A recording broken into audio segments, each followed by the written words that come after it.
curhat kepada Allah tapi minta fatwa kepada Nabi. Nanti coba baca pembukaan dari surat Al-Mujadalah. Kalau bisa 1 halaman tapi fokus ke ayat pertamanya dulu, bahwa kalimatnya tujadiluka fi zaujiha wa tashtaki ilallah. Dia meminta pendapatmu tentang kata-kata suaminya, tapi dia curhatnya tashtaki, curhat ke Allah. Jadi dia tidak curhat kepada Nabi. Dia hanya meminta nasihat dari Nabi tentang kata-kata suaminya, kira-kira menjatuhkan talak apa tidak. Kalau bahasa sekarang tuh istifta, meminta fatwa kepada ustadz. Ustadz, suami saya bilang gini, kamu buat saya itu seperti ibu, kira-kira itu jatuh talak gak ustadz? Cuman segitu doang. Tapi urusan suami saya itu emang orangnya temperamen, suami saya itu gak bisa jaga lisan, suami saya itu zalim, itu gak disebutkan ke Nabi. Dia menyebutkan itu kepada siapa? Watashtaki ilallah, dia menyebutkan itu kepada Allah saja. Akhirnya apa yang terjadi ibu-ibu? Ketika Khawlah curhatnya kepada Allah, akhirnya Allah yang ngebelain Khawlah. Bukan Nabi, bukan sahabat, bukan manusia, bukan siapapun. Bahkan Nabi tidak membela Khawlah awalnya, karena Nabi tidak faham. Sehingga ketika Khawlah nanya kepada Nabi, apa hukumnya kata-kata suami saya ya Rasulullah? Nabi mengatakan itu sudah jatuh talak zihar selama-lamanya wahai Khawlah. Khawlah gak terima, dia kayak ngerasa gak rela gitu berpisah dengan suaminya karena dia sayang sama suaminya. Gimana pun dizalimin, inilah perempuan. Kadang-kadang dia sakit hati, tergores, tapi di balik semua itu cintanya tuh kadang luar biasa ya, lebih daripada laki-laki. Walaupun dia mungkin sedikit gampang tergores, tapi kalau udah sampai ke hal-hal yang sifatnya sakral, dia lebih tahan banting dibandingkan laki-laki. Laki-laki dengan mudahnya mengeluarkan kata talak apa segala macam. Pada akhirnya perempuan yang akhirnya minta kalau bisa ini nggak jatuh talak, Ustadz gimana? Suami saya ngomong kayak gini. Yang akhirnya mencari solusi cewek, ibu-ibu, istri. Sehingga ketika Nabi bilang itu sudah jatuh talak, Khawlah kayak ngerasa sedih dan gak rela gitu. Masa ya Rasul, ya wahai Khawlah, gak bisa balikan lagi? Gak bisa wahai Khawlah. Artinya apa? Nabi aja gak bisa ngebelain Khawlah. Padahal Nabi kurang apa coba? Gak ada lagi manusia yang lebih baik daripada Rasul. Tapi gak bisa ngebela Khawlah. Kenapa? Karena manusia. Tapi Khawlah curhatnya kepada Rabbnya manusia, kepada pemilik hati, kepada yang maha tahu segala sesuatu. Wa tashtaki ilallah. Ilahi, Rabbi, ashku bathi wa huzni ilaik. Aku adukan rasa sedih dan kecewaku hanya kepada engkau. Bukan kepada Instagram, bukan kepada Snapgram, bukan kepada YouTube, bukan kepada para subscribers, bukan kepada FB friends, bukan kepada siapapun, bahkan bukan kepada geng di grup WA saya ya Allah. Saya nggak posting apa-apa, geng aja nggak tahu masalah saya. Kayaknya mereka ngelihat rumah tangga saya asik-asik aja, biasa-biasa aja. Sampai geng kita banget, yang nggak ada yang orang lain yang tahu apa yang kita bicarain di dalam grup. Mereka nggak tahu, gitu banget Khawlah teh. Sampai ibunya aja nggak tahu masalah Khawlah. Sampai teman dekatnya aja nggak tahu. Teman dekat kan bahasa kita geng ya. Gengnya aja nggak tahu. Yang tahu cuman Allah kemudian Nabi. Curhat ke Allah, ya Allah, ashku bathi wa huzni ilaik. Aku adukan kekecewaanku dan kesedihanku hanya kepada engkau. Aku kecewa ya Allah, aku sedih ya Allah, aku gak terima diginiin ya Allah. Akhirnya Allah yang membela Khawlah dengan menurunkan 1 halaman penuh dari surat Al-Mujadalah. Bentuknya adalah pembelaan kepada Khawlah. Suaminya dimarahin sama Allah di ayat itu. Disuruh bertaubat oleh Allah di ayat itu. Dikasih beberapa hukuman syariat, dia harus berpuasa atau memberikan makan kepada fakir miskin dan seterusnya sebagai hukuman terhadap kata-katanya yang mutusin istrinya dengan bahasa kita jadi anak dan ibu aja. Ini artinya apa? Kalau kita menjaga Allah, Allah jaga kita. Bentuk menjaga Allah dalam urusan rumah tangga, jaga kehormatan rumah tangga kita yang Allah perintahkan. Hafizatka fi amwalika wa ahlika, nanti Allah yang akan menjaga hati kita, menjaga perasaan kita, menjaga rumah tangga kita. Allah yang akan terlibat. Ini poin yang ketiga ya, walaupun bukan akan kita bahas panjang. Inilah 3 ciri istri solehah yang disampaikan oleh Nabi dalam hadis riwayat An-Nasai. 1, idza nazarta ilaiha sarratka. Kedua, idza amartaha ata'atka. Ketiga, idza ghibta anha hafizatka fi amwalika wa ahlika. Ya akan kita bahas yang mana ibu-ibu dari 3 ciri itu? Yang pertama, karena hubungannya dengan dandan. Idza nazarta ilaiha sarratka. Kalau kamu ngelihat ke dia, maka dia menyenangkan hatimu. Kalau bahasa saya, kalau diliatin tuh nyenengin. Gak bisa lepas juga ya dari capruk bahasa santai lah ya, gak apa-apa ya. Gak terlalu resmi gak apa-apa. Kalau dilihat nyenengin. Ini cewek luar biasa nih, ngelihat dianya aja betah. Seorang istri yang soleha, buat suaminya itu betah melihat ke arah dia. Kenapa? Itulah salah satu cara agama menjaga pandangan laki-laki adalah dengan menyuruhnya menikah. Dan salah satu syarat menikahi seorang perempuan itu kata Nabi apa? Tunkahul mar'ah li arba'ah. Perempuan itu dinikahi karena 4 alasan. Walaupun 4 alasan-alasan ini enggak harus sempurna. Tapi ini dipertimbangkan. 1, li jamaliha, untuk kecantikannya. Cantik relatif. Ada orang yang senang dengan yang model matanya kecil. Ada yang model matanya lebar. Ada yang pengen rambutnya keriting. Ada yang pengen rambutnya lurus. Ada yang pengen misalnya kulitnya putih bersih. Ada yang pengennya agak lebih kayak etnik gitu misalnya.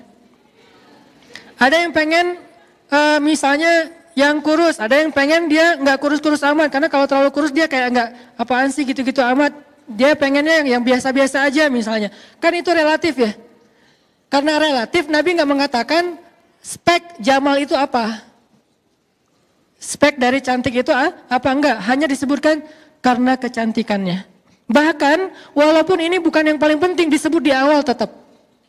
Justru yang paling penting disebut di akhir. Lidiniha, agamanya. Tetap yang disebut di awal itu lijamal. Kenapa? Hubungannya dengan hadis An-Nasai. Supaya laki-laki itu bisa menundukkan pandangan. Dia gak perlu ngelihat cewek lain di mall. Gak perlu ngelihat cewek lain di Instagram. Gak perlu ngelihat cewek lain di YouTube atau di TV. Karena melihat istrinya aja udah nyenengin. Jadi ketika Allah Subhanahu wa taala menyuruh seorang laki-laki untuk ghaddul basar, menundukkan pandangan, itu bukan ngelihat ke bawah.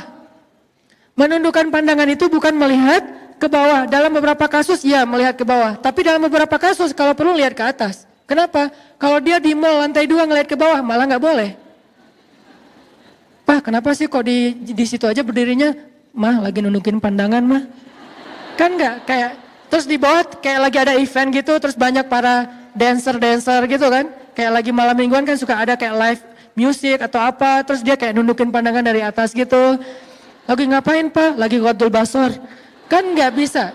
Jadi terjemah menundukkan pandangan bukan melihat ke bawah, menjaga pandangan.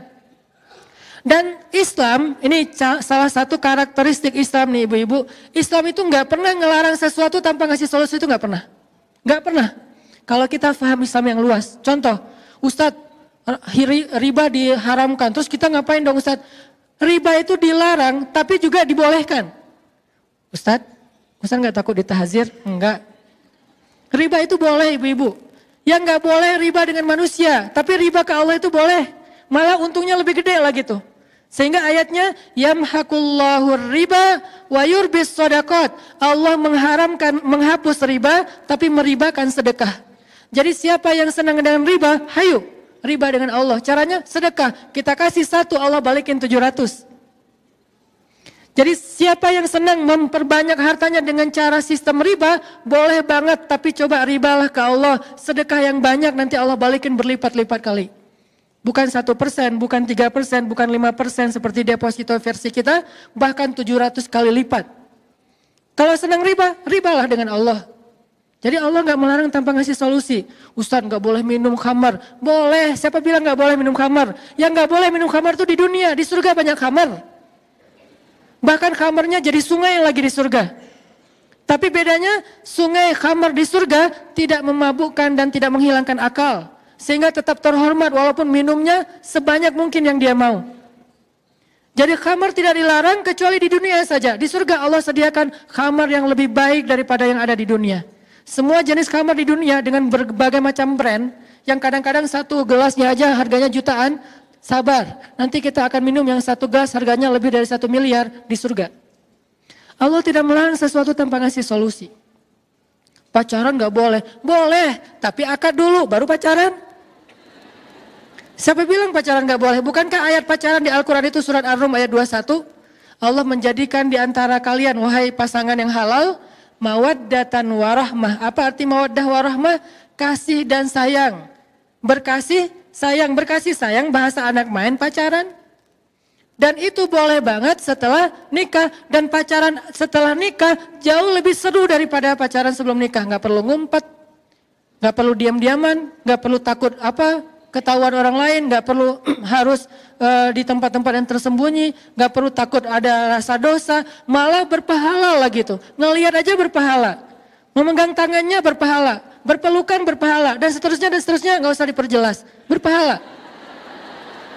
Ini pacaran setelah nikah. Jadi nggak ada dalam Islam larangan tanpa solusi. Gitu juga hal yang lain termasuk menundukkan pandangan. Wahai katakan kepada laki-laki yang beriman agar mereka menundukkan pandangan. Terus solusinya apa Ustaz? Kalau nggak boleh ngelihat yang keren-keren, ciptaan Allah yang indah, lihatlah ciptaan Allah yang ada di rumahmu, yang itu juga nggak kalah indah. Li jamaliha, dipilih karena keindahan sesuai selera. Apa yang engkau lihat dari seorang istrimu? Sehingga ketika ada seorang laki-laki muhajirin mau menikahi seorang perempuan Ansor di zaman Nabi, terus Nabi nanya, datang ke Nabi dia ngomong gini, ya Rasul, saya pengen nikah gitu. Pengen update status. 2019 ganti status. Gitu. Saya pengen 2019 ganti status. Oh, bagus kata Nabi. Dengan siapa? Dengan perempuan Ansor. Nabi nanya apa ibu-ibu? Apakah kamu sudah melihat dia? Enggak ya Rasul, kan saya orangnya kayak soleh gitu kan, enggak ngelihat gitu kan, enggak ada. Bahkan ta'aruf aja enggak, kayak dijodohin aja. Kamu mau enggak nikah sama anak saya? Insya Allah dia amanah, soleha. Oh mau. Ternyata modal soleh juga tetap diperbaiki sama Nabi, enggak cukup kayak gitu doang. Mentang-mentang kamu sama-sama soleh soleha, terus enggak saling ngelihat, enggak kata Nabi, lihatlah mereka, lihatlah dia. Akhirnya kata laki-laki ini, saya pun mencuri-curi pandang untuk melihatnya. Mencuri-curi pandang, bahasa sosmednya stalking. Bahasa sosmednya stalking. Saya pun cari-cari tahu tentang dia. Oh ini orangnya. Tapi kalau stalking yang lebih baik itu jangan di sosmed, karena itu hasil editan. Wah ternyata bener ya, soleha cantik lagi tuh pas ketemunya. Di mana ya orangnya? Saya. Loh kok agak-agak beda ya. Ini gara-gara apa? Hasil editan. Di sosmed itu ngeditnya sampai 3 kali loh. Editan pertama touch up. Pakai foundation, terus kayak pakai blush on gitu, apa segala macam, bibirnya pakai lipstick yang matte apa. Udah, editan pertama. Kok Ustaz tahu? Kan judulnya juga dandan. Itu demi menguasai materi ya. Enggak, istri saya pakai soalnya. Buat suaminya insya Allah. C. Terus yang kedua, apa? Editan yang kedua teh, pakai kamera depan. Soalnya kamera depan tuh agak-agak blur gitu, jadi nggak kelihatan ada apa goresan-goresan. Yang ketiga, editan pakai aplikasi gratisan. Wah, semalaman ngedit. Ini gimana caranya biar matanya agak dilebarin dikit nih. Alisnya ditambahin. Terus jadi kayak enggak simetris gitu, agak-agak miring. Repot semalaman baru besok pagi posting berharap dapat banyak like. Itulah kalau kita stalkingnya di IG. Kalau pengen stalking langsung datang ke rumahnya. Pak, saya pengen ketemu sama si Neng. Seneng yang mana gitu. Calon saya, oh ya ditampingin sama bapaknya, ditemenin. Duduk aja bertiga gitu, atau berempat, atau berlima, atau sekampung gak masalah. Duduk, lihat langsung. Dan perempuan yang bercadar pun dalam konteks ta'aruf kayak gini, sebagian ulama mengatakan boleh membuka cadar hanya untuk calon pasangannya. Sampai dibolehkan membuka cadar bagi perempuan yang bercadar khusus untuk calon pasangannya. Di riwayat yang lain mengatakan nggak perlu lihat wajahnya, cukup lihat matanya dan tangannya saja. Yang jelas lihat. Kenapa? Li jamaliha. Kadang ada selera menurut temennya cantik, menurut dia kok saya biasa aja ya. Kalau gitu jangan paksain. Kenapa? Karena dia nggak akan jadi solusi kamu dalam menundukkan pandangan. Seorang istri harusnya idza nazarta ilaiha sarratka. Kalau dilihatin suami itu nyenengin suami banget. Sehingga dia malas banget nonton film apa kayak drakor segala macam. Udah ada drakor di rumahnya. Gak perlu nonton K-pop, udah ada K-pop di rumahnya. Gak perlu nonton apa misalnya lagu-lagu barat segala macam, udah ada itu di rumah. Gak perlu nonton model-model yang seksi karena udah ada di rumahnya. Siapa bilang gak boleh beli pakaian seksi di mall? Ibu-ibu kalau jalan ke Arab Saudi, saya pernah gak sengaja, bukan saya stalking ya. Gak sengaja nih lagi jalan di mall Saudi, kan di Saudi cewek-cewek rata-rata bercadar ya. Cewek bercadar tapi belinya maaf, pakaian-pakaian yang kayak orang di pantai kayak gitu, pakaian-pakaian yang mungkin sebutlah kalau bahasa perempuan mungkin kayak lingerie gitu belinya, tapi bercadar. Pertanyaan saya, bercadar, lingerie terus pakainya gimana ya? Ternyata lama-lama saya menjadi paham, oh itu saking solehannya nih perempuan, di luar dia tidak mau tabarruj. Tabarruj itu bukan larangan berdandan ibu-ibu. Tabarruj itu larangan berdandan untuk yang bukan muhrim. Harus diperjelas, bukan berdandan titik, bukan. Karena berdandan titik itu masih relatif. Ada sisi positif, ada negatif. Dandan bisa ibadah, bisa dosa. Kalau dandan yang keluar rumah berlebihan dan membuat fitnah, itu namanya tabarruj. Wala tabarrujna tabarrujal jahiliyatil ula. Tapi kalau dandannya untuk suami, itu namanya tazayyun. Dan tazayyun bagian dari ibadah seorang istri. Nanti kita baca nasihat-nasihat Aisyah tentang itu. Sehingga seorang istri ketika dia membeli pakaian-pakaian yang menyenangkan suaminya, walaupun tidak harus berlebihan, gak usah terlalu kayak vulgar juga, kayak maaf mungkin terlalu kayak bikin dia jadi kayak terlalu caper atau apa. Asal menyenangkan suaminya, syaratnya apa? Kalau dia belanja, bawa suami. Satu, biar dibayarin. Sebetulnya nggak harus bawa juga sih, nanti kan bisa dirimbas ya. Habis beli, Pak mau dapat pahala nggak? Pahala apa mah? Pahala dandan. Caranya rimbas dong semua biayanya gitu. Bisa. Yang kedua, biar suami yang memilih. Kayak beli body lotion. Saya kalau beli body lotion istri, saya milih. Alhamdulillah. Istri saya nanya, yang ini body lotionnya kan banyak nih, mau yang mana? Kalau aku sih senang yang fruity, saya bilang. Oh fruity, udah fruity kan banyak macam-macam. Ya terserah suami, bisa aja fruitynya misalnya rasa durian gitu. Aku sih yang durian aja boleh nggak? Oh boleh, beli aja. Oke. Rumah kita kenapa ya kayak lagi musim durian? Iya, body lotion gitu. Terserah suami deh.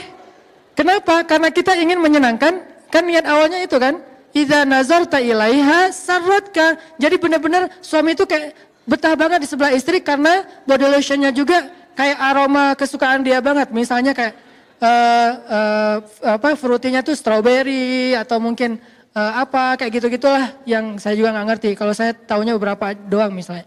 Nah itu bisa bikin terus kayak beli parfum. Parfumnya yang kayak gimana? Aku yang seneng yang ada kayak manis-manisnya gitu. Oh ya udah vanilla aja ya, vanilla, beli aja vanilla. Jadi kalau kayak pakai baju terus pakai parfum vanilla di sebelah suami, suami kayak merasa kamu harum banget sih. Karena harum itu bukan cuma parfum. Selera parfum kan orang private banget ya. Suami kita yang tahu dia lebih senangnya apa. Terus kayak pakaian, dia senangnya yang warna apa, bukan kita senangnya warna apa. Kalau mau beribadah, kalau kita senangnya warna apa, nggak ada nilai ibadah, atau mungkin juga nggak dosa, biasa-biasa aja, mubah gitu. Saya senangnya ungu, dari ujung rambut sampai ujung kaki ungu. Sampai setir mobil ungu, jok mobil ungu, kalau perlu bannya juga ungu. Kenapa? Kayak ungu fans banget lah ya pokoknya. Tapi kalau suami kita bilang, aku sih senangnya black on black sih. Soalnya suaminya anak street banget kan gitu ya. Jadi kayak anak jalan banget jadi senangnya black on black. Ya udah black on black kan soleha banget ya. Semuanya hitam serba hitam gitu. Sampai akhirnya pakai lipstick juga hitam misalnya. Nah, mama sehat. Kenapa? Terlihat seperti orang sakit gitu. Ya pokoknya suami yang memilih sampai warnanya atau apa, ini insya Allah akan jadi ibadah banget ibu-ibu. Kenapa? Itu bisa jadi solusi kalau suami disuruh tundukkan pandangan, dia punya pandangan yang bisa membuat dia itu bisa mengalihkan sesuatu yang negatif menjadi yang positif. Lihat istri aja. Terus nanti di dalam hadis yang lain, ini kalau kita explore komparasi beberapa hadis karena metode belajar di Al-Azhar adalah metode komparatif. Kita itu nggak dibolehin banget di Al-Azhar itu, SOP kampus Al-Azhar itu nggak boleh menyimpulkan sesuatu tanpa mengambil beberapa referensi dalil. Jadi nggak boleh satu hadis langsung menyimpulkan fatwa, nggak boleh di Al-Azhar itu, nggak boleh banget. Kita harus banding-bandingkan ayat dengan ayat, ayat dengan hadis, hadis dengan hadis, hadis dengan sahabat, sahabat dengan ulama. Wah, dibandingin semuanya, jadilah sebuah produk fikih yang dikenal dengan fatwa atau hukum. Itulah cara belajar di Al-Azhar. Kalau kita bandingkan beberapa hadis yang lain, nanti Nabi juga bersabda, keutamaan memandang istri. Tapi ini materinya buat khutbah Jumat. Seorang suami memandang istri, maka Allah Subhanahu wa taala akan menggugurkan dosanya. Memandang istri aja menggugurkan dosa mereka berdua nih. Istri ketika sering dipandang suami, maka dosanya berguguran loh ibu-ibu. Jadi kalau dipandang suami itu jangan dilarang. Pak, ngapain sih ngeliat gitu-gitu amat sih? Mikir yang macam-macam ya? Enggak. Kalau suami ngelihat kita tuh harus kayak, oh alhamdulillah lagi ibadah gratis tanpa harus berdiri ruku dan sujud, udah dapat pahala, berguguran dosa. Jadi pagi-pagi itu udah aja lewat lalu lalang rempong gitu depan suami. Suami kayak duduk gitu. Ya nggak gitu-gitu juga sih. Suami kayak ngelihat, saya beberapa kali suka gitu kalau pagi lebih udah siap dengan kopinya. Kadang-kadang salah posting lagi, posting kopi hari Senin. Ustaz nggak puasa, oh ya maaf, ketahuan gitu kan nggak puasa Senin. Terus kayak duduk gitu, istri lalu ngeliatin. Satu kali lewat itu kayak tawaf loh. Kebayang nggak kalau sampai berapa puluh kali lewat, itu udah berapa orang tawaf. Ke sana beresin dapur, sana lagi ke kamar anak, balik lagi ke kamar mandi, liatin aja. Terus kesimpulannya apa? Nih suami nggak pekaan nih. Ngeliat istrinya rempong, dia malah, kan bagi-bagi pahala. Mama berpahala dengan cara rempong, papa berpahala dengan cara ngelihat orang rempong. Dia ini memandang istri, karena dia seneng aja gitu ngeliat istri aku kayak gemesin banget sih kamu gitu kan ya. Jadi bahasa sarrotka itu bisa berarti gemesin, bisa berarti unyu-unyu banget, bisa berarti kayak seksi, bisa berarti nyenengin, bisa berarti seru, bisa banyak arti yang jelas nyenengin hati. Sarrotka. Udah diliatin, ngapain sih ngeliat gitu-gitu amat? Enggak, aku lagi heran, ada ya bidadari yang jalan di bumi. Salah tingkah gitu, terus dia kayak manja gitu duduk di sebelah. Ketika mereka bersentuhan, Allah turunkan kasih sayang Allah di antara mereka. Ketika suaminya memanggil istrinya ke kamar, maaf ya emang hadisnya kayak gitu, maka Allah Subhanahu wa taala makin cinta kepada mereka. Dan setelah itu Nabi nggak membahas secara jelas, tapi kita ngerti lah. Yang jelas semuanya ibadah. Jadi nyambung juga nih hadis ini, kemudian hadis tentang ayat tentang ghadul basar, hadis tentang memandang wajah istri itu adalah ibadah. Bahkan Nabi itu suka banget memandang wajah Aisyah, lalu memujinya dengan panggilan apa? Humaira. Apa arti Humaira? Sebagian mengatakan yang wajahnya kemerah-merahan, tapi sebagian besar ulama bilang Humaira itu istilah untuk cewek yang putih banget. Jadi nggak dibilang baydo, karena kalau baydo itu arti putih dalam makna yang bukan kulit ya. Kalau kulit orang Arab, kalau putih banget bilangnya Humaira. Kayak orang Jawa bilangnya kuning. Ya orang Jawa bilangnya kan bukan anaknya putih banget, enggak kan ya? Anaknya kuning loh gitu. Jadi kuning itu kalau dalam bahasa Jawa itu artinya putih. Kalau orang Arab, merah. Merah itu artinya putih. Kok disebut merah Ustaz? Saking putihnya, kalau dia malu, kalau dia salting, kalau dia nervous, itu sampai ke merah-merahan. Saking putihnya. Sehingga disebut dia Humaira. Itu kan wajah kan?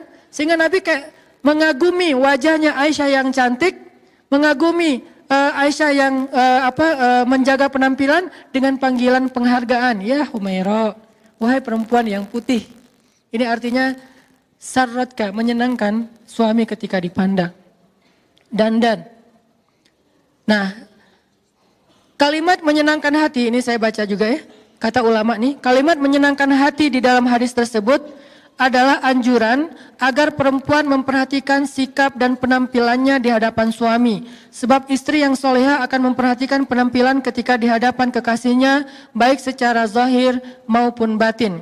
Seorang ibu Umamah bintu Haris pernah menasehati anak perempuannya yang ingin menikah agar selalu menjaga tempat-tempat yang biasa dipandang oleh suaminya, sehingga tempat itu tidak boleh kotor dan mengganggu pandangan suaminya, sampai segitunya. Jadi ada beberapa tempat di rumah kita ataupun mungkin diri kita sendiri yang sering dilihat oleh suami, maka jangan sampai pandangan suami itu terganggu oleh penampilan kita yang tidak baik. Maaf. Salah satunya apa? Suami, ini bukan tuntutan suami, makanya saya nggak menyampaikan hadis ini di khutbah Jumat. Kenapa? Jadi kaca pembesar. Mah, tadi khutbah Jumatnya bagus banget loh. Membahas tentang mama, itu nggak bagus. Kenapa? Harusnya khutbah Jumat membahas tentang suami. Kalau kajian perempuan membahas tentang istri, biar sama-sama dapat cermin. Dan kajian ini jangan di-share ke suami, biar saya aja yang share. Jangan di-share ke suami, kenapa? Nanti akan jadi kayak saling menuntut. Gak boleh. Kalau kita lagi punya masalah suami istri, carilah hadis untuk menasehati diri kita. Jangan googling hadis untuk menasehati pasangan kita, itu kebalik. Dan kayak enggak masuk akal banget. Contohnya, analoginya gini. Handphone kita habis baterai. Terus tiba-tiba kita ngomong ke teman kita, mana handphone lo? Ngapain? Mau gua cas? Kenapa emang? Kan HP gua masih penuh baterainya. Soalnya handphone gua habis baterai. Aneh ya?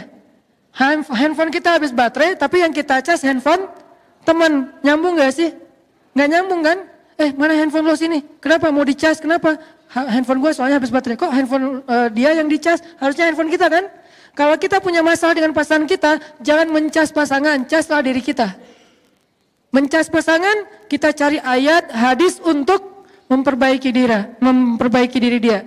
Harusnya kita mencari ayat dan hadis untuk memperbaiki diri sendiri. Jadi suami cari hadis tentang suami, istri cari hadis tentang istri. Suami misalnya mencari hadis tentang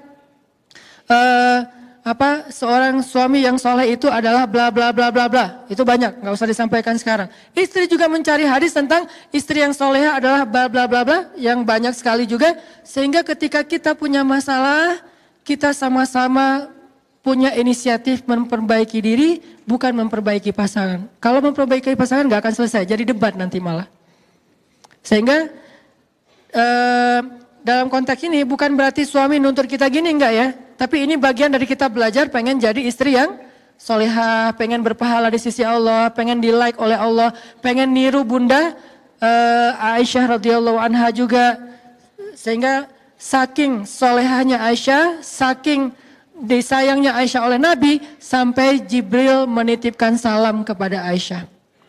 Sampai Jibril aja ngirim salam buat Aisyah. Jadi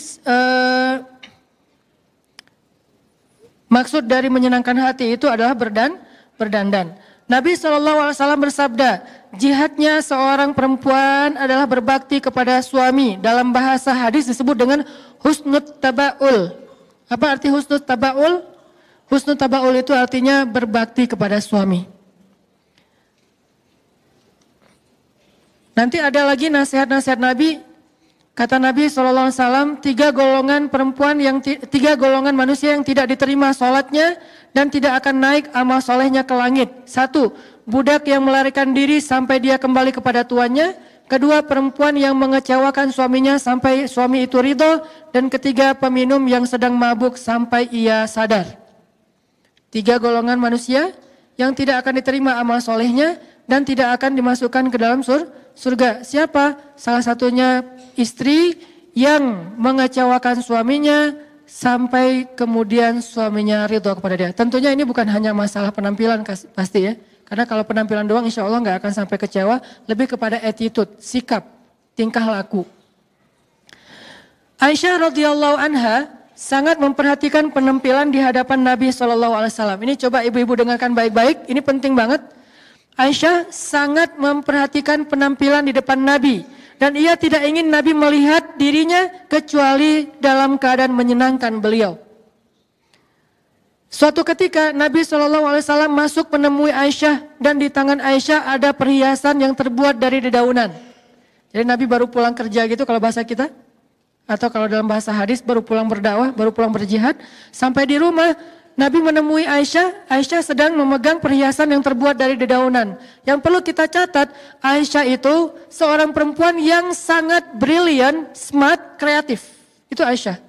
Bukti kreatif, banyak barang-barang yang biasa aja di tangan Aisyah jadi bernilai.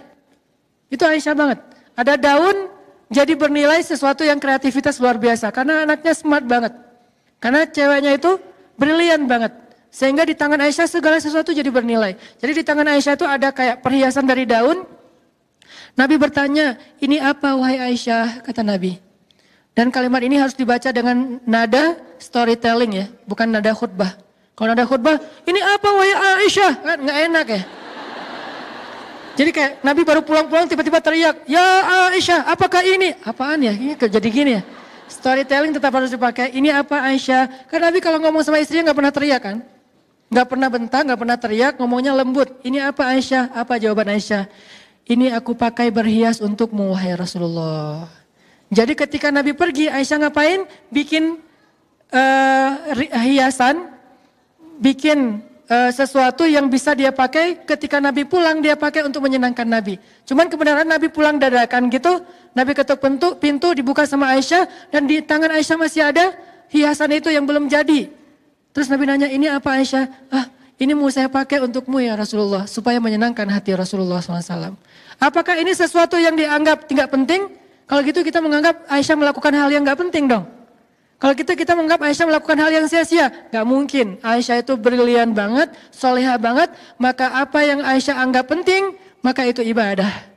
Apa yang Aisyah anggap penting, maka itu amal soleh. Kalau Aisyah sampai segitu-gitunya memperhatikan berhias untuk Rasulullah, berarti berhias untuk suami itu adalah ibadah dan amal soleh yang penting insya Allah. Apalagi dalil yang lain. Begitulah Aisyah radhiyallahu anha bersungguh-sungguh dalam berdandan untuk membahagiakan Nabi. Sehingga ia memperhatikan hal-hal yang kecil agar Nabi melihatnya dalam keadaan penampilan terbaik. Sampai terkadang ia sibuk mengurus dandanannya untuk Nabi dan melewatkan satu majelis ilmu bersama Nabi. Ini kata ulama. Saking sibuknya Aisyah berdandan untuk Nabi, kadang-kadang Aisyah nggak hadir dalam majelis ilmu bersama Nabi. Coba, seolah-olah kadang-kadang berdandan lebih utama daripada duduk di dalam majelis ilmu. Terkadang, bukan selalu ya. Kenapa nggak ikut talim kemarin? Lagi dandan. Oke. Terus besoknya, kok nggak ikut lagi? Kan dandan. Minggu depan, kok nggak pernah hadir sih? Kita bikin talim udah sering loh. Kan ibadah itu dandan. Nggak gitu-gitu amat juga sih. Islam itu kan syumul ya, komprehensif. Bukan satu hal doang, jangan parsial. Tapi juga bukan berarti talim nggak pernah mikirin dandan. Seolah-olah dandan itu nggak penting. Enggak. Satu dari 3 ciri cewek solihah itu adalah dandan untuk suaminya. Nah Aisyah sampai nggak hadir dalam majelis ilmu bersama Nabi gara-gara lagi sibuk berdandan. Apa dalilnya Ustadz? Dalilnya suatu hari ketika Nabi sudah wafat, yang menggantikan Nabi mengajar hadis di Masjid Nabawi siapa? Abu Hurairah. Karena yang paling banyak menghafal hadis Nabi Abu Hurairah. Suatu hari Abu Hurairah mengajar hadis-hadis Nabi di Masjid Nabawi dan Aisyah ikut mendengar dari ruangnya, dari kamarnya, dari rumahnya di sebelah masjid. Aisyah dengerin gitu. Abu Hurairah meriwayatkan Rasulullah bersabda. Apa yang membuat Aisyah heran? Aisyah heran banyak hadis yang disampaikan Abu Hurairah Aisyah nggak pernah mendengar dari Rasulullah. Sehingga ketika selesai majelis, lalu Aisyah bertanya kepada Abu Hurairah, memanggil Abu Hurairah, ya Abahir, wahai Abu Hurairah, itu panggilan Abu Hurairah, Abahir. Ya Abahir, wahai Abu Hurairah, kenapa saya nggak mendengar hadis yang kamu sampaikan tadi dari Rasulullah? Banyak sekali yang saya nggak tahu. Dari mana kamu dengar wahai Abahir? Kenapa saya nggak dengar? Apa jawaban Abu Hurairah? Wahai ibu kami, itu panggilan untuk Aisyah karena istri Nabi adalah ibunya orang yang beriman. Wahai ibu kami, ya saya mendengarkan hadis itu, sedangkan ibu tidak mendengarkan, soalnya ibu sibuk dengan berdandan. Jadi saya mendengarkan hadis ketika ibu lagi sibuk berdandan. Ini bukan sindiran, ini bukan celaan untuk Aisyah, tapi ini untuk menunjukkan bahwa Aisyah ada kalanya waktunya dia lagi repot dengan dandanannya sampai tidak sempat menghadiri majelis hadis bersama Rasulullah SAW. Sehingga jawaban Abu Hurairah, ya hadis itu enggak ibu dengarkan karena saya tidak disibukkan dengan berdandan seperti ibu untuk Rasulullah SAW. Ini dalil para ulama yang jarang diangkat, angle-nya enggak ke sini. Jadi Saya pernah sih dengar beberapa ustadz cerita tentang hadis yang sama, cuman angle-nya apa? Angle-nya tentang Abu Hurairah menghafal hadis lebih banyak dari Aisyah. Tapi kalau saya ngambil angle yang lain, walaupun itu juga benar. Angle yang lain apa? Ternyata saking sibuknya berdandan, terkadang Aisyah sampai nggak sempat hadir dalam majelis hadisnya Rasulullah SAW. Padahal Aisyah tahu, majelis ilmu itu pahalanya luar biasa. Tapi karena lagi dandan, ya udah deh tanggung. Ini dikit lagi, masa mau sebelah doang kan ya? Ya udah 2. Majelis ilmu udah kelewat, ya gimana lagi? Insya Allah itu juga ibadah dan yang ini juga ibadah. Ini menjadi bukti bahwa Aisyah sangat memperhatikan penampilannya di depan Rasulullah Shallallahu Alaihi Wasallam. Diriwayatkan oleh Bakrah bin Utbah bahwa suatu hari ia menemui Aisyah radhiyallahu anha binti Utbah, bahwa suatu hari ia menemui Aisyah dan bertanya tentang memakai hina. Apa itu hina? Tato syariat. Tato tapi boleh. Tadi Islam tidak melarang sesuatu tapi nggak ngasih solusi. Tato ya dilarang, itu sepakat. Nggak ada ulama yang ikhtilaf tentang itu. Nggak ada mazhab. Oh yang mazhab Syafi'i nggak boleh, mazhab Hambali boleh. Nggak. Tato sepakat nggak boleh. Tapi ada solusi, ada hina. Khusus buat cewek, maka hina menjadi tato yang tidak permanen, bahkan bernilai ibadah kalau dilakukan untuk suami. Bakrah bintu Utbah pernah mendatangi Aisyah bertanya tentang masalah memakai memakai hina. Hina ini mirip dengan tato, dia dilukis di tubuh seorang perempuan, baik di tangannya atau di lehernya atau di bagian yang lainnya, di kakinya, dengan gambar yang terserah suami. Tanya ke suami, yang kamu mau gambar tato apa? Aku bunga boleh nggak? Bunga apa? Kaktus gitu. Oh ya nggak apa-apa. Gambar kaktus yang duri-durinya banyak. Terserah suami, aduh aku mau mawar. Oh ya boleh. Atau aku mau pengen kayak tato gitu, gambarnya kupu-kupu boleh nggak? Boleh. Kupu-kupu boleh, kelelawar boleh, buaya juga boleh, nggak masalah. Apa aja lah terserah suami, yang jelas berhias dengan bahan tumbuhan yang thayyibah kata Aisyah. Ditanya oleh Bakrah bintu Utbah, kata Aisyah tentang hina, hina adalah pohon yang baik dan air yang bersih. Hina adalah pohon yang baik dan air yang bersih. Artinya memakai hina dari bahan pohon yang itu, tumbuhan yang itu, yang hina itu, maka itu sesuatu yang thayyibah, baik. Untuk suami apalagi berpahala di sisi Allah SWT. Kalau di kita nyebutnya pacar ya. Jadi pakai daun pacar. Itu tato syariat. Jadi buat yang senang tato, nggak usah khawatir, kalian nggak perlu pakai tato-tato yang dilarang oleh agama, karena bertato nggak akan masuk surga. Salah satu di antara 70.000 golongan yang akan masuk surga tanpa azab, tanpa hisab apa? Layak tahun. Apa arti layak tahun? Mereka tidak mensetrika tubuhnya. Kalau bahasa letterlock ya. Arti mensetrika tubuh, membuat tato kata ulama hadis. Gak apa-apa, tato gak boleh, tapi ada solusi, hina. Sehingga yang senang melukis di tubuhnya, lukislah tubuh teman-teman perempuan hina oleh seorang seniman yang bagus, tentunya akhwat sendiri, di bagian-bagian yang masih wajar dan ditujukan untuk suami. Maka itu thayyibah kata Aisyah, itu baik. Itu thayyibah itu baik. Kayak misalnya bikin di tangan di sini atau di bagian tangannya kayak gelang gitu, tapi dalam bentuk lukisan hina, kayak bunga apa gitu, kayak tanggal lahir atau apalah. Terserah deh atau ambil aja gambar-gambar di Google gitu kan, image tato buat cewek. Kan banyak tuh. Terus nanti aku pengen tato kayak gini karena suami aku senang yang kayak gini, bikin pakai hina yang lebih kreatif. Karena nggak harus selalu tato itu gaya-gaya India gitu kan. Kan ada yang seleranya India, dangdut, pop, apa, kan beda-beda kan ya. Kalau yang senangnya dangdut ya udah gaya India aja yang rame di sini misalnya, ya nggak masalah, bajunya juga rame. Tapi ada yang senangnya simpel-simpel aja, tatonya cuma tanda tangan gitu, ya nggak masalah juga. Tanda tangan suaminya, dan tanda tangannya juga simpel, kayak tanda tangan Benyamin.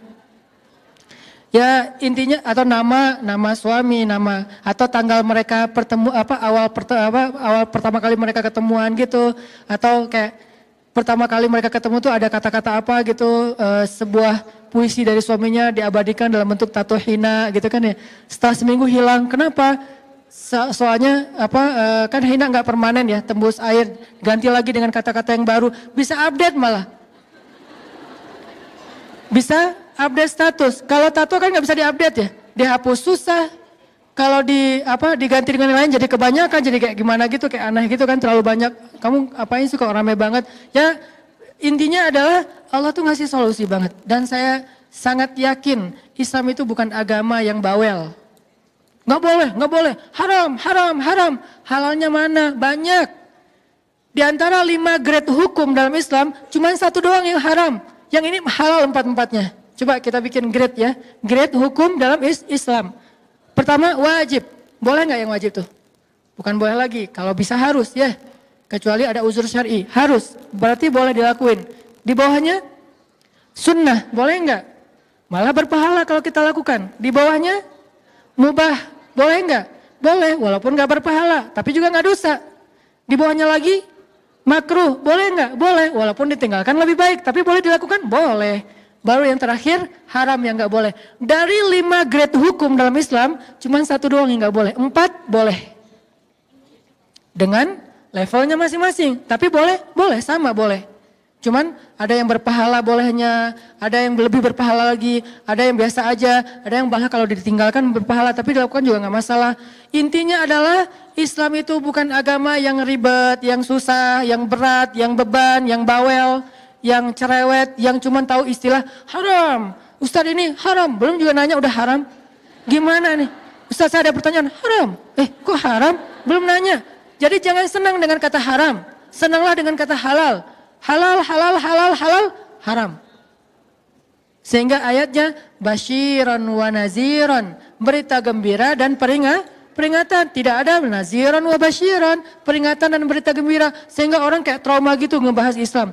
Udah nggak usah terlalu serius lah, gue trauma dengan istilah-istilah yang terlalu syariat. Jadi dengan syariat trauma, karena yang ditampilkan tentang syariat itu cambuk. Gak ditampilkan efek dari itu, gara-gara cambuk akhirnya zina jadi berkurang bahkan hampir tidak ada. Gak ditampilkan efek dari hukum syariat itu, gak ada lagi orang yang buang bayi di jalanan. Bukan itu yang ditampilkan dari syariat, tapi adegan cambuknya, adegan rajamnya, adegan kisosnya. Gak ditampilkan gara-gara kisos jadi zero crime. Kenapa? Karena naziran wa basyiran, bukan basyiran wa naziran. Harusnya kan Islam itu basyiran wa naziran. Yang nyemangatin, yang bikin orang senang gitu, yang bikin orang bergairah. Termasuk ini. Ustadz, apa hukum tato? Boleh, tapi dari bahan hina, khusus cewek dan hanya untuk suaminya. Itu jawaban lengkapnya. Dan tolong ini jangan di-cut ya. Jangan diedit jadi 1 menit terus salah paham. Harus lengkap. Ustadz, apa hukum tato? Boleh, dengan syarat bahannya dari hina, dipakai oleh cewek, ditujukan hanya untuk suami. Tato yang kayak gitu, boleh. Saya lebih senang menjawab boleh daripada enggak. Ustadz, apa hukum riba? Boleh, dengan syarat ribanya ke Allah, bentuknya sedekah. Ustadz, apa hukum pacaran? Boleh, tapi akad dulu. Ustadz, apa hukum ini? Boleh. Ustadz, apa hukum khamar? Boleh banget, enak lagi tuh. Tapi di surga. Syaratnya meninggal dulu. Jadi banyak boleh sebetulnya, cuman kita kan jarang menggali sisi bolehnya ya. Lebih banyak menggali sisi nggak boleh. Ustadz, apa hukum ini? Nggak boleh. Ustadz, apa hukum itu? Neraka. Ustadz, apa hukum ini? Siksaan. Ustadz, apa hukum ini? Kutukan. Ya sih, cuman sebelum itu yang ini dulu. Karena basyiran baru wanaziron. Kalau udah dikasih solusi masih ke sana, baru naziron. Tato udah dikasih solusi, hina. Kok masih pakai tato? Naziron. Nggak akan mencium harumnya surga, apa segala macam. Kan udah dikasih solusi. Riba dengan Allah boleh, kok masih riba dengan konvensional dengan manusia, baru nanti riba itu dosanya kayak gini. Khamar udah dibilang nanti di akhir dikasih lebih banyak lagi sampai sungainya mengalir khamar, kok masih minum, berarti baru nanti gak akan berdiri dengan tegang, di hadapan Allah dia tercela, apa segala macam, dan seterusnya teman-teman. Jadi kasih dulu unsur halalnya, coba gali Islam dari sisi halalnya, itu banyak banget, 4:1. Cuman kita kurang ini Ustadz, makanya kita belajar, gali lagi, explore lagi tentang Islam, betapa Islam itu keren banget. Islam tidak diturunkan untuk jadi beban. Ma anzalna alaikal qur'ana litashqa. Kami tidak turunkan Al-Quran sebagai beban bagi kalian. Hijab Ustadz, kok hijab? Hijab itu bukan soal halal dan haram. Hijab itu soal kehormatan di sisi Allah dan malaikat. Malaikat itu segan banget sama cewek berhijab. Malaikat itu respect banget sama cewek berhijab. Malaikat itu akan hormat banget sama cewek berhijab. Sampai mau ketemu cewek berhijab aja, malaikat gak berani ketemu kalau dia belum siap untuk menemui seorang malaikat. Siapa dia? Khadijah. Khadijah itu ketika malaikat mau datang ke rumahnya, malaikat itu gak langsung masuk. Padahal kan malaikat bisa tembus dinding ya. Malaikat bisa tembus dinding gak Bu? Kalau mau cling gitu, hantu aja bisa tembus dinding. Jin aja bisa tembus dinding, masa malaikat gak bisa? Kenapa sih? Kayak Jibril kayak ribet banget sih mau masuk ke rumah Khadijah, kayak ngetuk pintu dulu, terus permisi dulu. Karena Jibril itu respect banget sama Khadijah. Kenapa? Karena Khadijah tidak pernah membuka auratnya, kecuali hanya untuk orang yang boleh melihat auratnya. Terhormat. Sampai-sampai nanti unsur lainnya, saking dihargai oleh Allah ketika kita menutup aurat masa hidup, Allah yang akan menjaga aurat kita ketika kita wafat. Jaga Allah, Allah jaga kamu. Apa contohnya? Tsunami di kampung saya di Aceh dulu. Alhamdulillah, sejak saya pergi ke Mesir, Allah kasih hidayah, ibu saya udah gak pernah lagi membuka hijabnya. Kalau keluar rumah, kalau dulu kan hijab itu cenderung kayak pakaian resmi ya. Acara resmi baru berhijab. Kalau ke warung doang, ya standar lah ya. Nggak sampai vulgar sih, cuman tapi rambutnya kelihatan. Karena dianggap, cuma ke warung tetangga, kan gitu ya. Tapi alhamdulillah akhirnya paham, oh itu bukan masalah ke warung atau ke tempat yang resmi, tapi menutup aurat. Alhamdulillah sejak saya ke Mesir, ibu saya udah menutup aurat dengan lebih baik. Dan ketika meninggal dalam musibah tsunami itu kan kayak blender. Teman saya, alhamdulillah dia selamat, dia cerita. Dia bilang, dia manggil saya gitu, Anang, dulu waktu tsunami itu, gua naik ke lantai 2 rumah gua. Dia rumahnya 2 lantai. Naik ke lantai 2 karena dekat laut, itu kelelep juga. Walaupun lantai, karena airnya itu lebih tinggi dari pohon kelapa kalau yang dekat laut. Aris, Bilal, saya manggilnya Aris, panggilan keluarga. Bilal itu kan korban tsunami, dia ke blender dalam tsunami. Dia ininya kan punggung dia itu kan sempat kebelah, terus kakinya sempat sobek besar, kepalanya juga pernah ininya ada beberapa bekas kebelah gitu. Karena dia ke blender dalam tsunami, dia saksi hidup lah dalam musibah tsunami. Dia megang ibu saya, megang kakak saya, mereka bertiga kayak pegangan gitu menghadap ombak tsunami yang katanya lebih tinggi dari pohon kelapa. Itu hitam tapi kayak meletup-letup gitu, pecah gitu, hancur semua yang ada di depannya. Karena udah gak bisa lari, akhirnya mereka ke blender bertiga. Dalam blenderan itu kata Bilal, dia sadar, lepas tangan ibu, lepas tangan kakak. Terus Bilal terdampar, nyangkut di atas atap rumah orang tapi udah sobek-sobek, terus dia pingsan gitu. Pas dia sadar ibu udah meninggal di pekarangan rumah, blender tapi selamat ketahuan ininya, jenazahnya di pekarangan rumah sama kakak saya. Yang bikin saya berbaik sangka dan jadi kayak hiburan buat saya, udah ke blender, hijabnya gak lepas. Sedangkan teman saya, dia cerita, namanya Habibi, dia cerita, Hanan, dulu gue juga ikut ke blender pas tsunami, gue pakai jeans, pakai baju kaos gue hilang, jeans gue hilang. Kebayang nggak pakai celana jeans yang ketat, pas dia di blender, sadar-sadarnya di atas atap rumah orang, itu udah hilang pakaiannya. Padahal pakai celana jeans loh, bukan hijab, bukan jilbab yang longgar ya. Jeans kan ketat, susah banget kan dibuka kan. Sampai kalau darurat kan susah banget tuh dibuka tuh. Itu padahal ngebuka pakai tangan kita aja susah. Buka kancingnya dulu itu susah.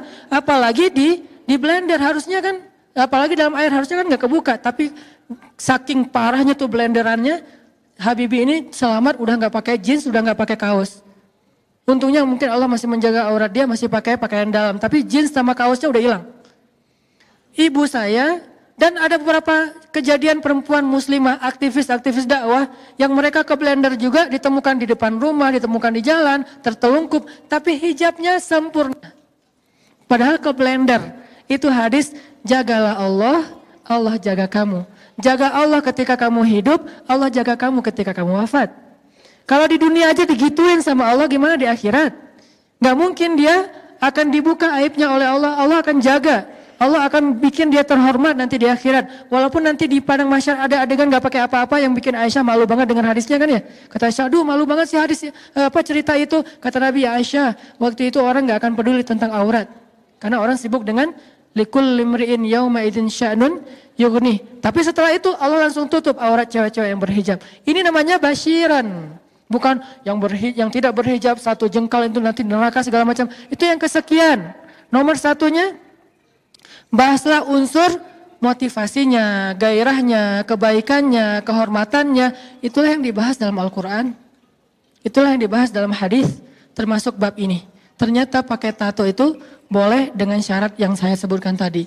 Hina, khusus cewek, dan diniatkan buat suami, bukan buat orang lain. Malah tato ini tato berpahala lah gitu. Terus Bakrah bintu Utbah nanya lagi, bagaimana dengan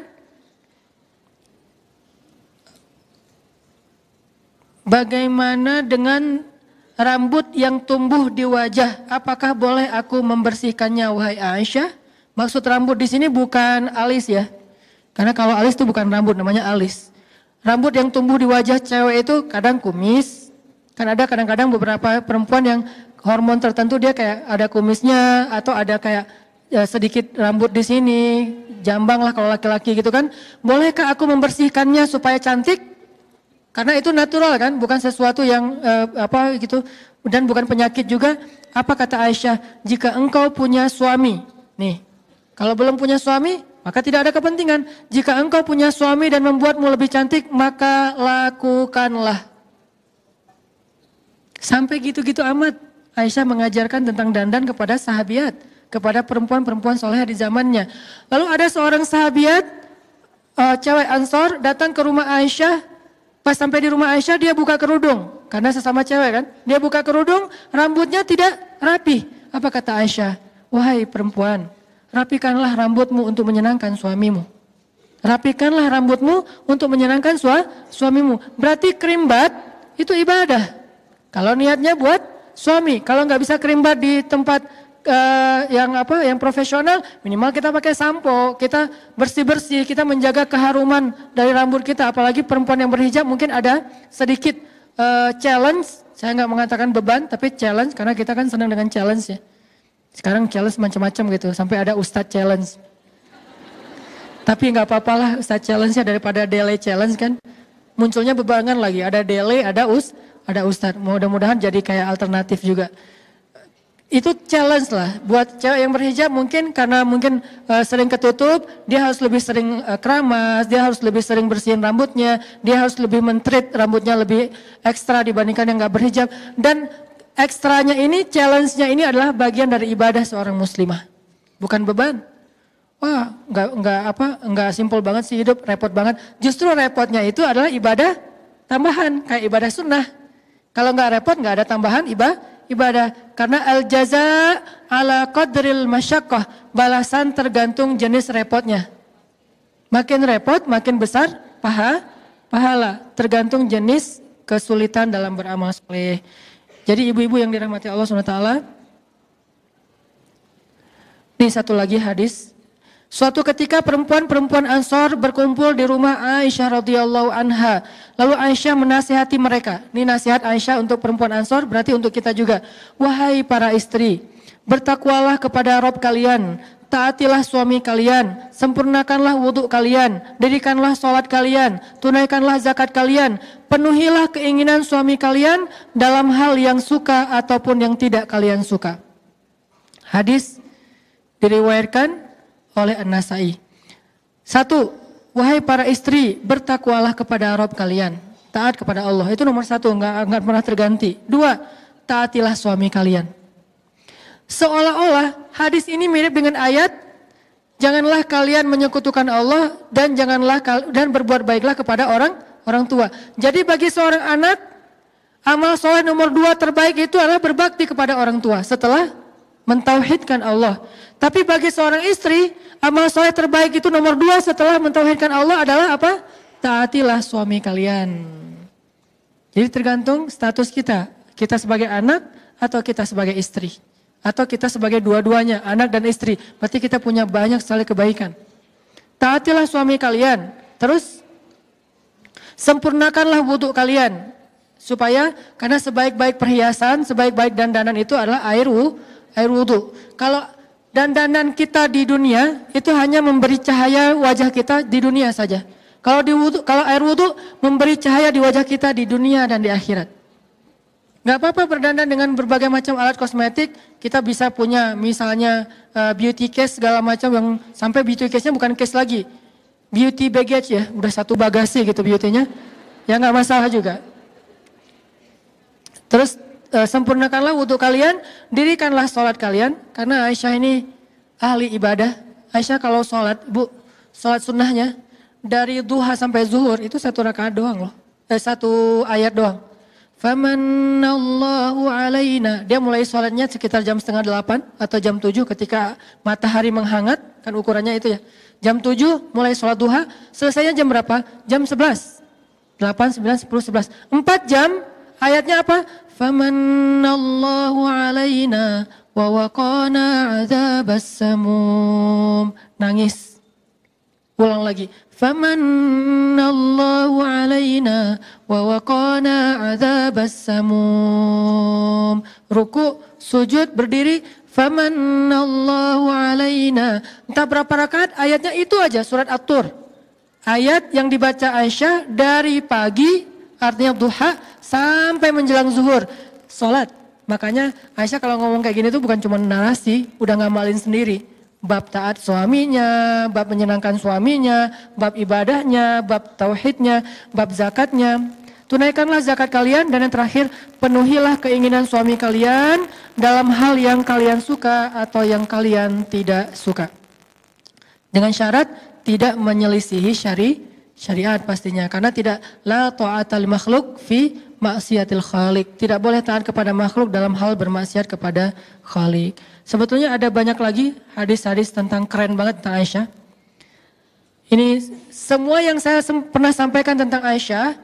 Dulunya saya tidak terlalu suka untuk menyampaikan riwayatnya kepada pendengar. Karena emang saya sedang menyampaikan dalam bentuk storytelling.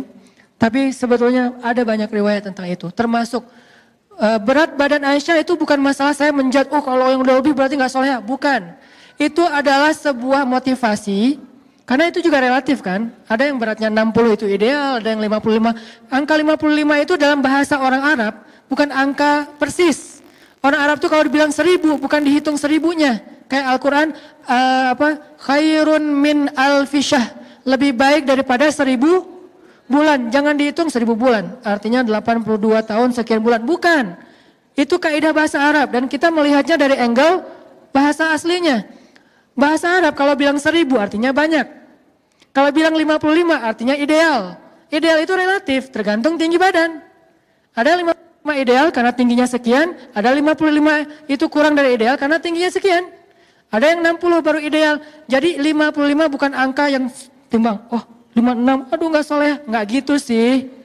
Ini harus diperjelas, mudah-mudahan tidak jadi fitnah. Maksudnya menjaga tubuh itu bagian dari jamal, bagian dari sarratka, walaupun itu bukan satu-satunya ciri cewek soleha. Kan ada 3 tadi.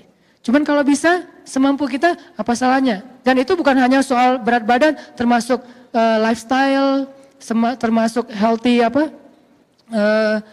breakfast kayak gitu-gitu. Kita makan apa ketika sarapan, Aisyah makan apa ketika sarapan? Korma. Kita sarapan misalnya lontong kari misalnya, oh ya gimana ya, ya gitu deh. Jadi bukan masalah hanya ukuran badannya, tapi juga termasuk masalah pola makan, pola hidup. Oke, satu lagi sedikit lagi aja biar kita dapat lebih banyak hadis. Hadis tentang gimana Aisyah menyenangkan hati Nabi SAW dalam banyak adegan, termasuk seru-seruan. Aisyah itu kan anaknya tuh asik gitu kan. Makanya saya bilang gaul kalau buat saya tuh, istri saya kalau bilang, istri Ustaz Hanan tuh gaul, saya malah bangga. Kenapa? Saya melihat gaul itu positif. Jangan bilang gaul itu negatif, berarti kita menjudge. Karena gaul itu gak selalu negatif. Bukankah hadis Nabi riwayat At-Tirmidzi disahihkan oleh Imam Al-Albani juga? Apa kata Nabi? Al-mu'min alladzi yukhalitun nas wa yasbir ala adahum khairun au a'zamu ajran minal mu'min alladzi la yukhalitun nas wa la yasbir ala adahum. Cuman saya enggak menyampaikan teksnya aja selama ini. Mukmin yang bergaul. Yukhalit itu artinya bergaul. Mukmin yang bergaul dengan manusia lalu bersabar atas gangguan mereka, kekurangan mereka, maka itu lebih baik dan lebih besar pahalanya daripada mukmin yang tidak bergaul dengan manusia dan tidak bersabar atas gangguan atau kekurangan mereka. Hadis Tirmizi, Ibnu Majah disahihkan oleh Al-Albani. Nanti gaul nggak selalu negatif, bahkan terkadang positif. Aisyah gaul banget. Dia punya geng, dia punya teman, dia punya banyak murid, dia punya perempuan Ansor yang semuanya senang bergaul dengan Aisyah. Tapi gaulnya Aisyah bukan keluyuran keluar rumah tanpa mahram, bukan. Gaulnya Aisyah dengan perempuan. Kan gaul nggak harus selalu keluar rumah kan, di dalam rumah juga bisa gaul, ke rumah tetangga juga bisa gaul, ke rumah temannya juga bisa gaul. Kalau sekarang mungkin sosmed gitu, punya geng sendiri di dalam grup WA, itu kan gaul. Nah ini ada hadis, karena gaulnya Aisyah, dia tuh anaknya tuh asik gitu sama Nabi. Asik banget, seru banget, nggak ada, yang namanya juga garam ya, kayak renyah, gurih, nyaman gitu. Nabi suatu hari pulang ke rumah, melihat Aisyah lagi bermain dengan teman-temannya. Bermain dengan teman-temannya. Teman-teman di sini artinya gengnya Aisyah. Lalu Nabi SAW bertanya, wahai Aisyah lagi ngapain? Kami sedang bernyanyi ya Rasulullah. Maka Nabi pun duduk mendengarkan mereka bernyanyi. Lalu datang Abu Bakar. Abu Bakar marah, ya Aisyah kok kamu pakai seruling-seruling setan di rumah Nabi? Kata Nabi, wahai Abu Bakar, biarkan mereka bersenang-senang. Hari ini adalah hari rayanya kabilah Fulan bin Fulan. Satu. Kedua, Nabi lagi pulang ya, ini lucu nih. Nabi lagi pulang ke rumah, tiba-tiba Nabi ngelihat di balik tirai yang kesingkap angin, Aisyah lagi main di kamarnya. Main apa? Main boneka-bonekaan. Hadis ini terjadi ketika Aisyah baru menikah dengan Nabi dan waktu itu usia Aisyah masih anak-anak, usia 12 tahun lah ya. Bukan ketika Aisyah sudah ABG, karena ada adegan anak-anak, adegan ABG, adegan dewasa. Bahas Aisyah sesuai dengan zamannya. Nah Aisyah lagi kayak main boneka-bonekaan gitu, terus di tengah-tengah boneka itu ada patung kuda yang terbuat dari kayu dan kudanya ada sayapnya. Terus pas Nabi datang, Nabi langsung duduk di sebelah Aisyah. Nabi nanya gini, Aisyah ini apa? Kata Nabi. Nabi kayak pas datang lihat Aisyah lagi kayak main-main gitu, lagi ngatur-ngatur kayak kalau sekarang tuh kayak Barbie, terus kayak Anna, siapa gitu-gitu kan ya. Jadi banyak boneka-boneka gitu diatur-atur sama Aisyah, di tengah-tengahnya ada kuda bersayap. Nabi langsung duduk sebelah Aisyah, Nabi nanya, Aisyah ini apa? Oh ini boneka-boneka aku, kata Aisyah. Terus kalau ini apa? Oh ini kuda. Nabi bilang, memang kuda ada sayapnya. Apa jawaban Aisyah? Ya Rasulullah, emang Nabi gak pernah dengar kalau Sulaiman itu punya kuda dan punya banyak sayap? Nabi langsung tertawa sampai terlihat gigi gerahamnya. Mana gigi geraham? Di sini. Berarti ketawanya lebar, saking Nabi happy-nya dengan Aisyah. Terkadang kekanak-kanakan sedikit itu gemesin, gak masalah. Selama masih mungkin tergantung usia juga ya. Kadang dewasa lebih butuh, kekanak-kanakan juga butuh kan. Buat saya sih bukan berarti kekanak-kanakan tuh harus jadi anak-anak, enggak. Kayak manja, kayak caper-caperan, itu bikin suami kadang kayak ngerasa cowok banget lah ya. Jadi kayak cowok sejati gitu dimanjain sama istri. Jangan terlalu mandiri juga kadang-kadang. Karena kalau ibu-ibu terlalu mandiri, suami jadi ngerasa gak punya kesempatan jadi seorang cowok sejati gitu. Kan cowok sejati yang melindungi gitu, yang memanjakan, yang ngusap-ngusap kepala gitu kan. Kita kayak ngerasa mau dipijat sama suami, enggak usah, aku mah enggak terlalu capek. Enggak apa-apa, manja aja. Kalau perlu, gatel aja, minta suami yang garukin. Yang gatel, yang mana? Belakang, kanan dikit. Kiri, salah. Kiri-kiri lagi, ya. Itu tuh manja gitu tuh keren banget loh. Dan Aisyah tuh kayak gitu sama Nabi.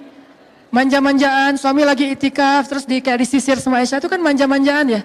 Kayak sesekali mereka kayak kalau bahasa kita tuh kayak gila-gilaan gitu, lari-lari di tengah padang pasir gitu, terus kayak lomba-lomba lari. Itu kan gila-gilaan yang pacaran soleh yang berpahala ya. Lakukanlah itu, insya Allah berpahala dan akan seru banget hidup kita. Jangan garing-garing amat.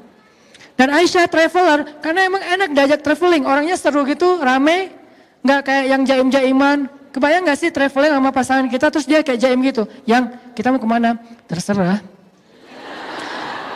Krik-krik nggak sih perjalanan kan nggak nyaman banget ya. Yang kita makan di mana?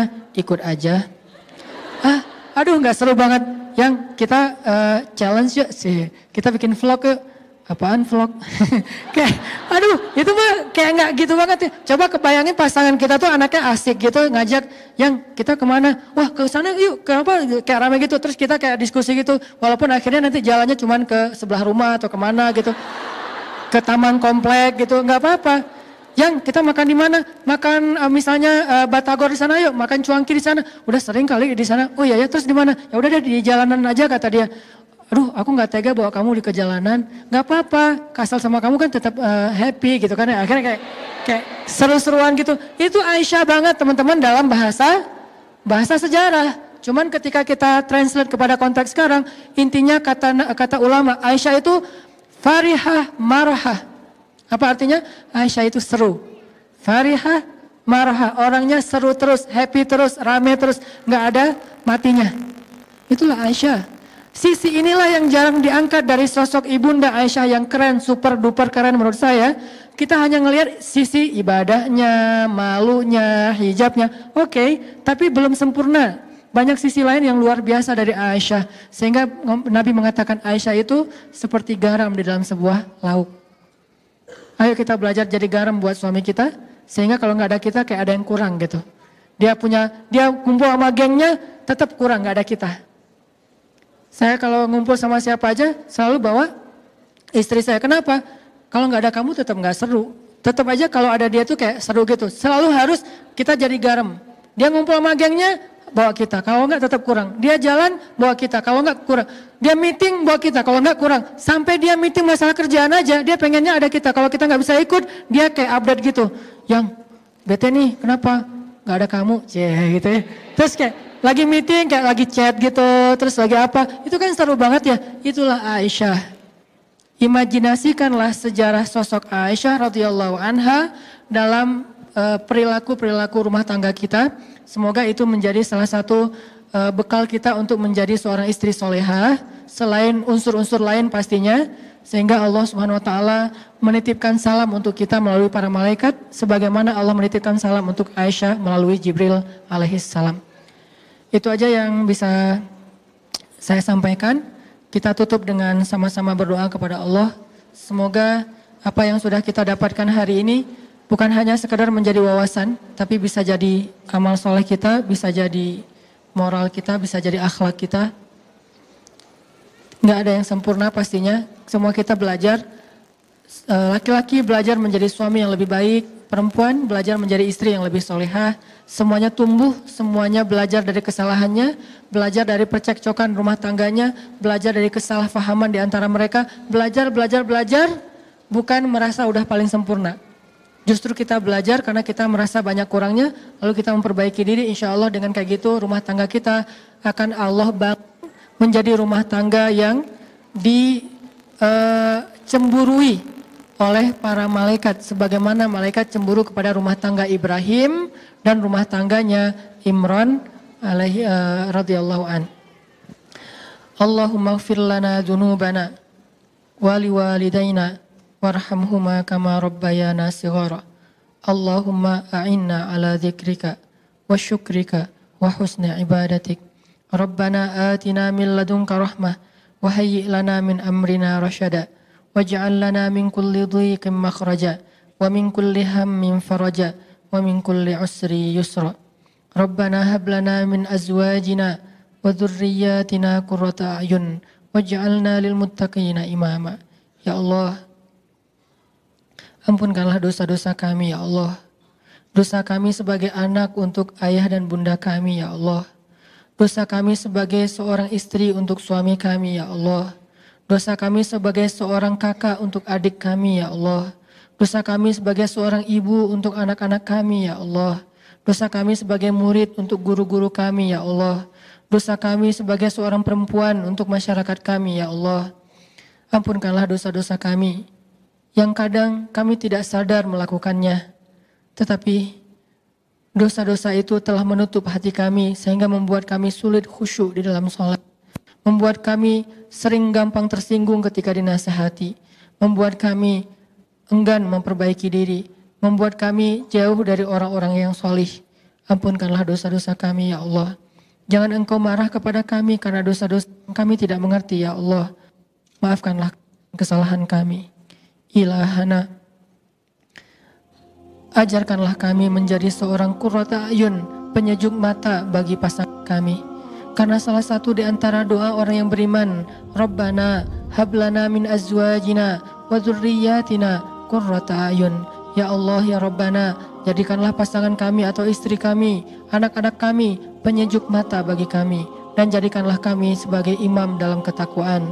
Maka ya Allah, kami sebagai para istri meminta kepada Engkau, bimbinglah kami, ajarkanlah kami bagaimana menjadi qurrata ayun bagi suami kami, menyenangkan pandangan suami kami, sehingga itu bisa membuat dia mudah menundukkan pandangannya di luar rumah kami, membuat dia merasa betah di dalam rumahnya, membuat dia mendapatkan pahala dari memandang kami, membuat dosa-dosa kami berguguran karena dipandang lama oleh suami kami, membuat kami menjadi istri yang soleh yang Engkau ridhoi, menjadikan itu semuanya jihad dalam rumah tangga kami. Ya Allah, ajarkan kami tentang hal ini.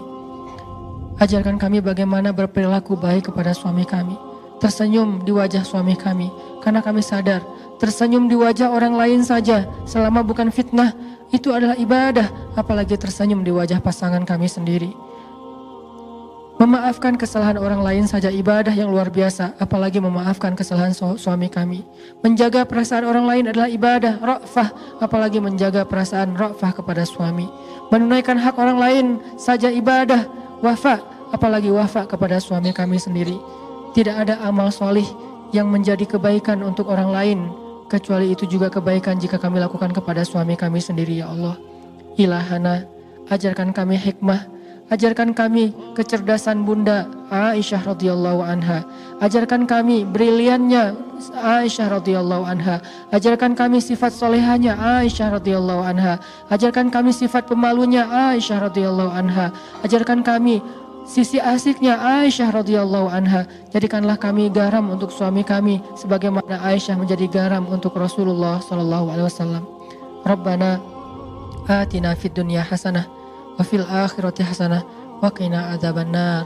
Subhanakallahumma wa bihamdika asyhadu an la ilaha illa anta astaghfiruka wa atubu ilaik. Assalamualaikum warahmatullahi wabarakatuh.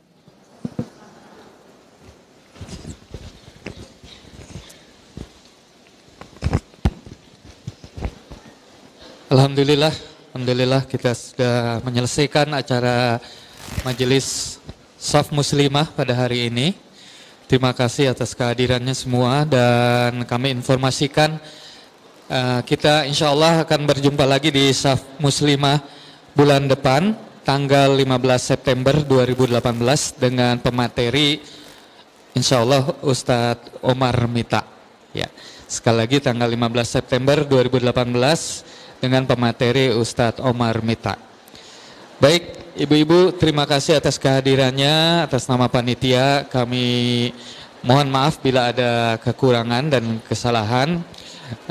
Mudah-mudahan apa yang kita dapatkan pada hari ini bisa bermanfaat buat kita dan pasangan kita dan keluarga kita. Amin amin ya robbal alamin. Astagfirullahalazim. Alhamdulillahirabbil alamin. Subhanakallahumma wa bihamdik wa asyhadu an la ilaha illa anta astaghfiruka wa atubu ilaik. Billahi taufiq wal hidayah. Assalamualaikum warahmatullahi wabarakatuh. Kanu qalilan minal laili ma yahjaun wa bil ashari hum yastaghfirun.